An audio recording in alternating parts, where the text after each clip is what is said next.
Hello नमस्कार दोस्तों। Before I present my content plan, first of all I introduce my self. दोस्तों, मेरा नाम है जगदीप सिंह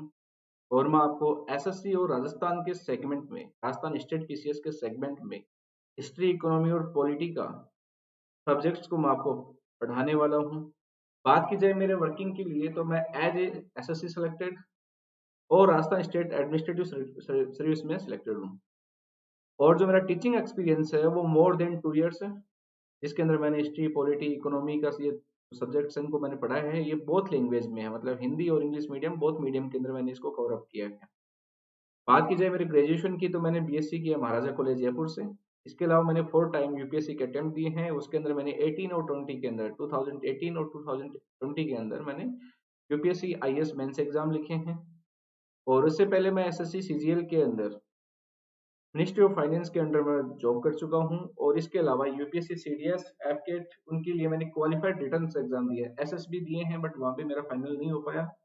और मैं बेसिकली जयपुर राजस्थान से बिलोंग करने वाला हूँ। ये मेरा एक छोटा सा इंट्रोडक्शन है, मेरे बारे में है। अब दोस्तों हम बात करेंगे किस प्रकार से आपको आपकी एग्जाम कवर करने के लिए, आपकी एग्जाम क्लियर करने के लिए किस प्रकार से प्लान मैंने आपके लिए तैयार किए हैं। उस प्लान के माध्यम से आप अपनी एग्जाम को ट्रैक कर सकते हो। सबसे पहले हम बात करेंगे आपके लिए हिस्ट्री की, क्योंकि हिस्ट्री, पॉलिटी और इकोनॉमी ये तीनों मेरे कोर सब्जेक्ट रहे हैं, तो इन तीनों सब्जेक्ट के ऊपर हम बैठ के डिस्कस करने वाले हैं। तो उससे पहले हम बात करते हैं कि भाई मैं पढ़ाना क्यों पसंद करता हूँ, क्यों मैं आपके एज एजुकेटर के रोल के लिए मैं क्यों सुटेबल हूँ। देखिए, सबसे पहला पॉइंट ये आता है कि मैं एज सिलेक्टेड होने के बाद में भी मैंने बहुत लंबे समय तक मैंने पढ़ाया है, तो जो पढ़ाने के प्रति मेरा क्या एक डेडिकेशन है। और वो डेडिकेशन मेरे अंदर इसलिए आया क्योंकि मैंने उस खुद को एग्जाम दिया है, मैंने वो एग्जाम और उस एग्जाम को मैंने करेक्ट भी किया है। तो उस एग्जाम का जो नेचर है, उसका सिलेबस हुआ, उसका पैटर्न हुआ, उसके बारे में बहुत मैं बेटरली जानता हूँ। और इसके अलावा जब मैंने यूपीएससी का प्रिपरेशन किया तो मेरे पास में सब्जेक्ट रिलेटेड जो इन डेप्थ जो नॉलेज होनी चाहिए, पूरी पूरी नॉलेज मेरे पास में मैंने उसको गेन किया है। तो इन ये दो तीन कारणों की वजह से मैं एक अच्छे एजुकेटर के रूप में आपको मैं उसके लिए गाइड करने वाला हूँ। अब बात की जाए अपने प्लान के अकॉर्डिंग कि कंटेंट प्लान क्या रहेगा इसके अंदर अपना। हिस्ट्री के लिए हम किस प्रकार से बात करने वाले, हिस्ट्री को मैंने कितने पार्ट्स में डिवाइड किया, हिस्ट्री का जो पार्ट है मैंने आपको लमसम कितने टाइम पीरियड में मैं आपको कवर अप करवा दूंगा। तो बात की जाए आपकी हिस्ट्री के लिए तो हिस्ट्री आपके 3 पार्ट्स के अंदर होती है, एंसेंट होती है, मिडाइवल होता है और मॉडर्न होता है। आपके एग्जाम के अंदर बेसिकली जो क्वेश्चंस पूछे जाते हैं वो मॉडर्न हिस्ट्री से ज्यादा क्वेश्चन पुट अप होते हैं, बजाय कि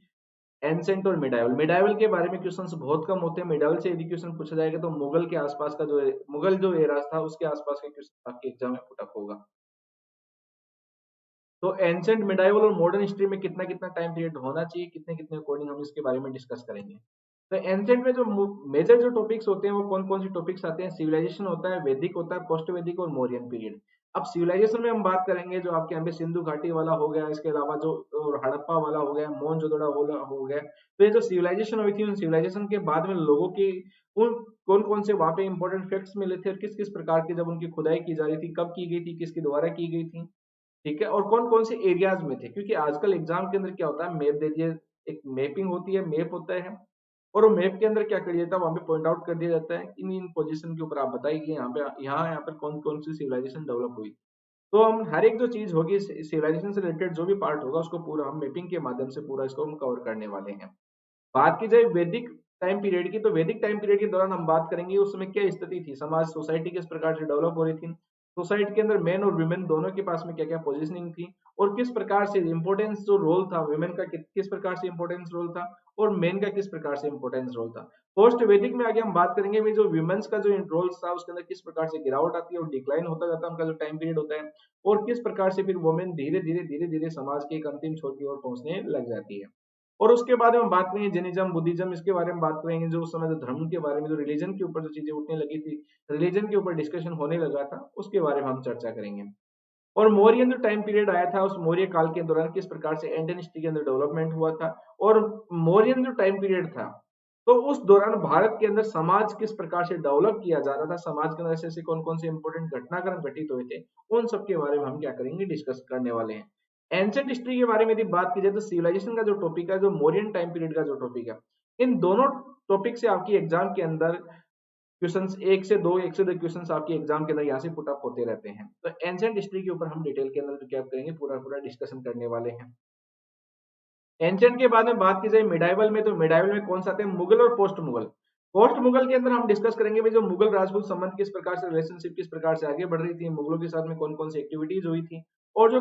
जब जहांगीर का जो टाइम पीरियड था उसमें जो कॉलोनियल जो बसी थी, अंग्रेज जब आए गए थे, ईस्ट इंडिया कंपनी जब भारत में प्रवेश कर गई थी, इंडिया के अंदर ईस्ट इंडिया कंपनी भारत में आ गई थी, उसके बाद में किस प्रकार से धीरे धीरे भारत के अंदर जो ट्रेड के जो सेंटर्स थे वो किस प्रकार से डेवलप होते गए थे, मिडिल ईस्ट से किस प्रकार से अपने यूरोपियन कंट्रीज के साथ में अपने व्यापार को आगे बढ़ाने का काम अपने द्वारा शुरू किया गया था। आज जो व्यापार बढ़ रहा था तो उस दौरान जो अलग अलग राजाओं के दौरान दो अलग अलग राजाओं के द्वारा अपने ऊपर आक्रमण किए जा रहे थे, अटैक किए जा रहे थे, तो इंपोर्टेंट क्लेश कौन कौन से रहे हैं, उन इंपोर्टेंट क्लेश के बारे में हम क्या करेंगे, चर्चा करेंगे। तो यदि बात की जाए मिडाइवल हिस्ट्री में तो ज्यादा विशेष कुछ पढ़ने के लिए होता नहीं है, बस इसमें हम बात करेंगे जो इंपोर्टेंट जो क्लेश हुए थे, जो अटैक्स हुए थे, जो युद्ध हुए थे, उन युद्ध के बारे में हम चर्चा करने वाले हैं।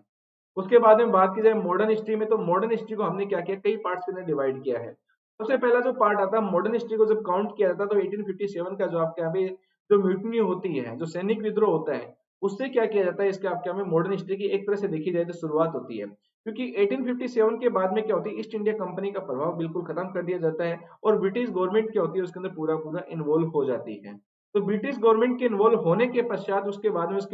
में भारत के अंदर किस प्रकार से घटनाक्रम में परिवर्तन आता रहता है उसके बारे में हम बात करेंगे। अब जब ब्रिटिश कंपनी यहाँ पे आ गई थी तो उसके द्वारा किस प्रकार से अपनी पॉलिसीज लाई जा रही थी, और वो जो पॉलिसीज लाई जा रही थी तो वो क्या किसके बारे में आ रही थी, बात करें फ्रीडम स्ट्रगल के बारे में बात की जा रही थी, लोगों के बारे में जो चेतना होती है, उनका जो कॉन्शियस जो माइंड था वो डेवलप हो रहा था, और लोग अपने राइट्स के लिए क्या हो रहे थे, धीरे धीरे जागृत हो रहे थे, अवेयर हो रहे थे। अब जब पब्लिक अवेयर हो रही थी तो उन्होंने क्या किया, उसके विरुद्ध वहां पे स्ट्रगल करना शुरू कर दिया और उन्होंने क्रांति रिवोल्यूशन करना एक तरह से बात की जाए तो उनके द्वारा शुरुआत कर दी गई थी।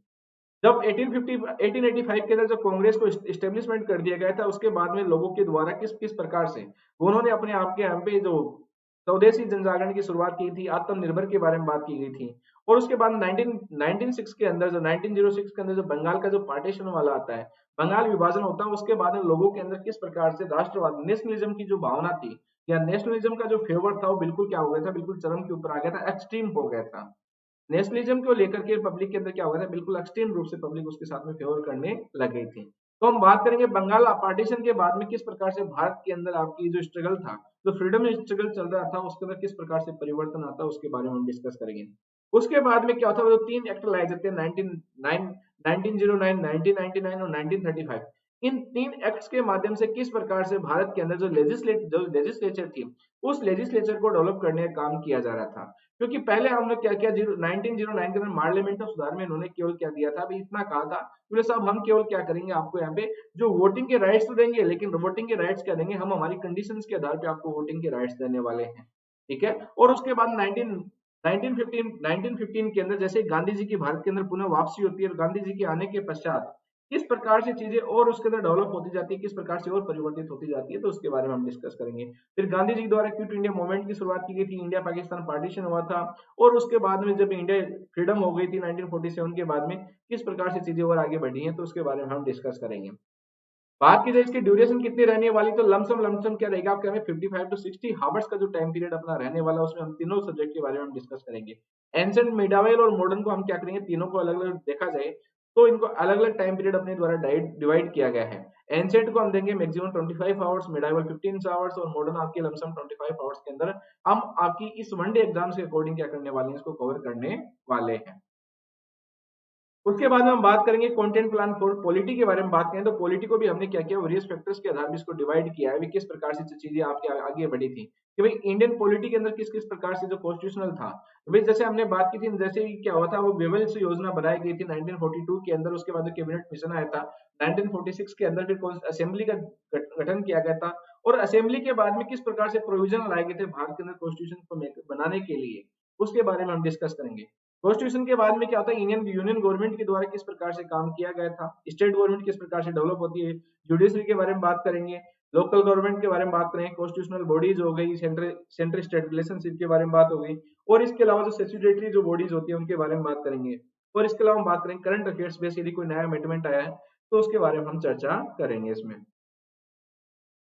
कॉन्स्टिट्यूशनल प्रोविजन को हमने क्या किया, अलग अलग पार्ट्स में डिवाइड किया, उसकी मेकिंग के बारे में बात किया, उसकी बेसिक स्ट्रक्चर के बारे में बात किया, प्रीएम्बल के बारे में बात किया,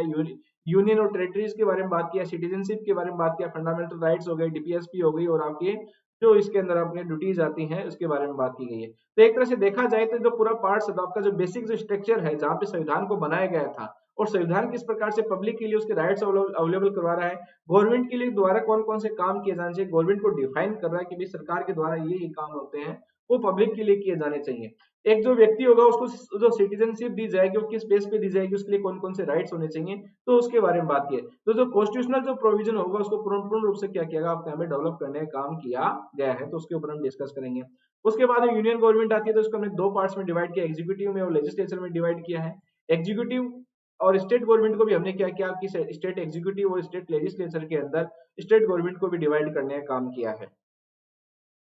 तीसरी आपकी जो आ जाएगी सुप्रीम कोर्ट, हाई कोर्ट और क्या आ जाएगा सबऑर्डिनेट कोर्ट आ जाएगा। इन तीनों के अंदर क्या किया है इसको डिवाइड करने का काम किया गया है। और लोकल गवर्नमेंट तो आपकी पंचायती राज और अर्बन लोकल जो बॉडीज होती है उसके अंदर क्या किया इसको डिवाइड करने का काम किया गया है, लोकल गवर्नमेंट को हमने डिवाइड किया है। और जो बॉडीज होती है इसके अंदर केग आ गया, आपका इलेक्शन कमीशन हो गया, फाइनेंस कमीशन हो गया, UPSC, state PCS, other commission हो गए, उन सब के अंदर हम क्या करेंगे उसको डिवाइड करते हुए आगे बढ़ते हुए चलेंगे। स्टेट रिलेशनशिप आजकल कुछ ज्यादा ही चल रहा है कि गवर्नर की क्या इंपॉर्टेंस होनी चाहिए, गवर्नर का क्या रोल होना चाहिए, गवर्नर के जो आपके अभी जो पोस्ट होती है उसको रीडिफाइन करने की आवश्यकता है, तो उसके ऊपर काफी कुछ चर्चाएं हो रही है और काफी कुछ चर्चाएं इसके बारे में भी चल ही रही है। एक्स्ट्रा जो कॉन्स्टिट्यूशनल जो बॉडीज होती है उसमें नीति आयोग हो गया, आपका सेंट्रल विजिलेंस कमीशन हो गया, नेशनल ह्यूमन राइट्स कमीशन हो गया, नेशनल कमीशन फॉर वुमेन हो गया, सेंट्रल इंफॉर्मेशन कमीशन हो गया, लोकपाल लोकायुक्त हो गया। इन सबको क्या किया गया आपके हमें कॉन्स्टिट्यूशनल बॉडीज के माध्यम से डेवलप करने का काम किया गया है, तो इसके बारे में हम क्या करेंगे चर्चा करेंगे। और करंट अफेयर्स और इसके अलावा जो अमेंडमेंट्स वगैरह किए गए हैं उसके बारे में हमारे मिसलेनियस के अंदर हम बात करेंगे। ड्यूरेशन कितनी रहने वाली है इसकी, पॉलिटी की भी अपनी यहाँ पे लमसम जो 55 टू 60 आवर्स क्या रहेगी आपके यहाँ पे पॉलिटी की ड्यूरेशन इसके अंदर आपकी कवरअप की जाएगी, वही चीजें इसके अंदर अब रहने वाली है। उसके बाद में बात करें हम कंटेंट प्लान फॉर इकोनॉमी के बारे में बात करें तो इकोनॉमी को भी हमने क्या किया वर्ल्ड और इंडिया में डिवाइड किया है। वर्ल्ड में हम बात करेंगे बेसिक इकोनॉमी की और उसके ऑर्गेनाइजेशन, जैसे ऑर्गेनाइजेशन के बारे में बात की जाए वर्ल्ड बैंक हो गया, आईएमएफ हो गया, इसके अलावा डब्ल्यूटीओ हो गया, इसके अलावा और विभिन्न प्रकार के जो वर्ल्ड इकोनॉमिक फोरम हो गया, और कुछ भी यदि आपके यहाँ पे जो ऑर्गेनाइजेशन के बेस पे यदि कुछ नया यदि कोई करंट अफेयर्स पे कुछ नया डेवलपमेंट होता है तो उसके बारे में हम क्या करेंगे डिस्कस करने वाले हैं। बात की जाए इंडियन इकोनॉमी के अंदर तो इंडियन इकोनॉमी हम बात करेंगे बैंकिंग सेक्टर के बारे में बात करेंगे किस प्रकार से डेवलप हुआ था। उसके अलावा हम बात करेंगे नेशनल इनकम के बारे में बात करेंगे, पॉवर्टी के बारे में बात करेंगे, ऑर्गेनाइजेशन जो दिए गए हैं इंडियन इकोनॉमी के अंदर जो अलग अलग जो ऑर्गेनाइजेशन होते हैं जैसे सेबी हो गया आपका, ठीक है, इस टाइप के जो ऑर्गेनाइजेशन होते हैं वो किस प्रकार से डेवलप किए जा रहे हैं, नाबार्ड हो गया, उन सब के बारे में हम क्या करेंगे डिस्कस करेंगे। और सेंट्रल गवर्नमेंट के द्वारा जो आपके यहाँ पे इकोनॉमी सर्वे वगैरह लाया जाता है उसके बारे में हम चर्चा करेंगे। और इसके अलावा हम बात करेंगे जो इकोनॉमी बेस्ड जो करंट अफेयर्स का जो पार्ट होता है उसके बारे में हम क्या करने वाले हैं डिटेल के अंदर इसके बारे में हम डिस्कस करेंगे, चर्चा करेंगे। और बात की जाए ड्यूरेशन कितनी रहेगी इकोनॉमी की तो 30 टू 35 आवर्स क्या रहने वाली है इसकी ड्यूरेशन, ये इकोनॉमी की रहने वाली है। तो ये क्या था अपना इस कंटेंट प्लान के बारे में हम बात कर रहे थे किस प्रकार से आपको जो आपकी वन डे एग्जाम्स होती है जैसे स्टेट एसएससी का होगा, इसके अलावा जो राजस्थान स्टेट पीसीएस के जो एग्जाम्स होते हैं उसके अंदर हम किस प्रकार से इसके अंदर कवर अप करने वाले हैं। ठीक है, मेरा जो अनुभव है उस अनुभव के आधार पर मैं आपको बहुत ही बेटरली तरीके से क्या करने वाला हूँ, उन सब चीजों को इन सारे सारे जो कंटेंट्स के अंदर हमने डिवाइड किया उसको पूरा हम क्या करेंगे उसके बारे में रीड आउट करने वाले हैं। और जो आपका ये जो आपका जनरल अवेयरनेस वाला जो पार्ट होता है उस जनरल अवेयरनेस वाले पार्ट के अंदर हम किस प्रकार से आपको बेटर से बेटर ग्रोथ की जा सकते हैं और मैक्सिमम आपके मिनिमम एफर्ट्स के माध्यम से मैक्सिमम किस प्रकार से अपन मार्क्स इसके अंदर अचीव कर सकते हैं, उन सब के बारे में हम क्या करने वाले हैं डिस्कस करने वाले हैं।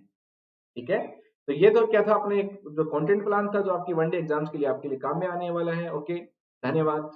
जय हिंद।